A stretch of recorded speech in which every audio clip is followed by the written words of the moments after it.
और आप समझ लीजिए, हम सब लोग इतने बेहया हो चुके हैं, इतने बेगैरत हो चुके हैं कि हम जरा सा अगर हमारे आदमी में कहीं कमजोरी हो गई, जरा सी कहीं हल्का सा भी वो कमजोर पड़ा, हम पहले लोग हैं जो ये कहेंगे। हम बहुत कह रहे थे यार इतना नहीं करना चाहिए था, देखो देखो इसने इतना ज्यादा कर दिया था, हम इतने मक्कार लोग हैं। हम उसके बुरे वक्त में, क्योंकि ये उसका बुरा वक्त नहीं है, ये देश का और राष्ट्र का बुरा वक्त है। इस वक्त कुछ भी नहीं सोचना है मुझे, न मैं सोचना चाहता हूं, न मेरी कोई महत्वाकांक्षा है। हम अगर 5 लोगों को जगा सकते हैं तो 5 को जगाएं, क्योंकि हमारे यहां कुछ लोग सो नहीं रहे हैं, हमारे यहां जगे हुए लोग भी सोने का बहाना कर रहे हैं। लिहाजा ऐसे सम्मेलन हर दिन होने चाहिए, हर जगह होने चाहिए, सड़कों और चौराहे पर होने चाहिए और खुले में होने चाहिए, ताकि एक बार में लाखों लोग सुने। इसकी यह महत्वता नहीं है कि इसमें कौन बोलने आया है, कौन चीफ गेस्ट है, कोई ना कोई आता रहेगा। और आपने सोचा भी नहीं होगा कि इस देश में 15-20 लोग इसी समय देश के अलग अलग कोनों पे बोल रहे हैं, उनका किसी पार्टी से कोई संबंध नहीं है, वो किसी पार्टी के ऑफिस नहीं गए। हमारा राष्ट्रवाद राज्यसभा की कुर्सी तक महफूज नहीं रहना चाहिए। अब हम राज्यसभा में आ गए तो हमारा राष्ट्रवाद पूरा हो गया, अब हमें सत्ता की मलाई खानी है।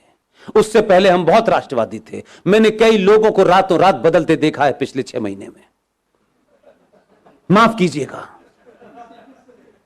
एकदम दुकान बंद हो गई है उनकी, अब वो पॉलिटिकली करेक्ट हो गए हैं। अब उन्हें उन लोगों में बैठना है जिन्हें इंटेलेक्चुअल कहा जाता है।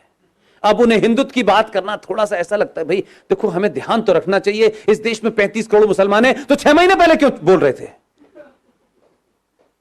इसलिए आपके यहां ईमानदारी नहीं है। 15-20 लोगों में, चाहे मेजर जनरल जीडी बख्शी हो, कर्नल RSN हो, सुशील पंडित हो, गौरव आर्या हो, ललित अंबरदार हो, इनमें से कोई एजेंडा है किसी का? रोज टेलीविजन पे आप देखते हैं, रोज कहीं ना कहीं भाषण चल रहा होता है उनका। किस लिए? क्या सिर्फ 90 करोड़ हिंदुओं में यही 10-15 लोग हैं? क्यों नहीं हर घर के अंदर 2-2 लोग पैदा हो रहे हैं? क्यों हम ये मानते हैं कि राष्ट्रवाद एक शाम में चाय पीने जैसा है, कोई थोड़ी देर के लिए राष्ट्रवाद भी बात कर लें? कुछ लोगों का राष्ट्रवाद 9 बजे रिपब्लिक टीवी देख के शुरू होता है और 11 बजे कहते हैं बस भारत माता की जय, सो जाओ। राष्ट्रवाद जीना होता है। अगर आपको अपने पे गर्व नहीं है, अपने इतिहास पे गर्व नहीं है, आपको बौनों जिन्होंने गुलाम बनाया है, अगर आप उनको महसूस कर रहे हैं, आप उनको मजबूरी में आपको झेलना पड़ रहा है, तो इसका मतलब यह है कि आपके अंदर कोई अपना स्वाभिमान नहीं है। जिसमें स्वाभिमान नहीं होता उसे राष्ट्र की कोई चिंता नहीं होती। उसको किसी भी हालत में रख दो, वो एडजस्ट कर लेगा, वो नाम बदल लेगा, वो धर्म बदल लेगा, वो लड़की की शादी करके एक नया रिश्ता बना देगा और नाम लगेगा, रख लेगा अपना शब्बीर कुमार। वो कुछ भी कर लेगा। अगर जागृत समाज होता तो उस दिन बोलना चाहिए था जिस दिन गुलशन कुमार की हत्या हुई थी। आप 3 चीजें रख रहा हूं रवि भाई, ध्यान दीजिएगा। इस देश की प्राइमरी एजुकेशन को हमने क्रिश्चियंस के हाथों सौंप दिया है, राइट? इस देश के इतिहास को हमने 70 सालों में कम्युनिस्टों के हाथों में सौंप दिया था। और तीसरी चीज बताऊं, इस देश का एंटरटेनमेंट आपने जिहादी मुसलमानों के हाथों छोड़ दिया है। आपकी तीनों चीजें आपके पास नहीं है, इसलिए गुलशन कुमार की हत्या हुई, आप समझे ही नहीं कि उसका क्या मसला था। गुलशन कुमार की हत्या भारत की एंटरटेनमेंट इंडस्ट्री के अंदर भजन, कीर्तन और मंदिर को बाहर कर दिया उसने। और अब मौला रे मौला होता है, लड़की हिंदू घर की होती है, लड़का मुसलमान घर का होता है। हर फिल्म में बताया जाता है इस्लाम कितना अच्छा है, हर फिल्म में बताया जाता है कि मुसलमान कितना अच्छा होता है। आपकी नई जनरेशन इसी चक्कर में गफलत पे है। ना आपने खुद इतिहास लिखा है, ना प्राइमरी एजुकेशन आपके पास है, ना ही इंटरटेनमेंट का कोई नैरेटिव आपके पास है। इसलिए दिवाली पे सलमान की पिक्चर रिलीज होगी, ईद पे शाहरुख की होगी और क्रिसमस पे आमिर खान की होगी। आपकी फिल्म कहां बन रही है, कैसे बन रही है, पता नहीं है। हम अपने आइकॉन नहीं ढूंढते, और कोई आदमी राष्ट्र के लिए बिना किसी लालच के कोई काम भी कर रहा होगा तो सबसे पहले हमें उसी के अंदर कुछ नुस्ख निकालना होता है। हम उसको कैसे मजबूत करें इसकी हमें चिंता नहीं होती। हम एहसान करते हैं। हमारे दोस्त, बड़े अजीज, बेहतरीन इंसान विवेक अग्निहोत्री ने फिल्म बनाई ताशकंद फाइल। आपको कुछ कुछ चीजों का अंदाजा है?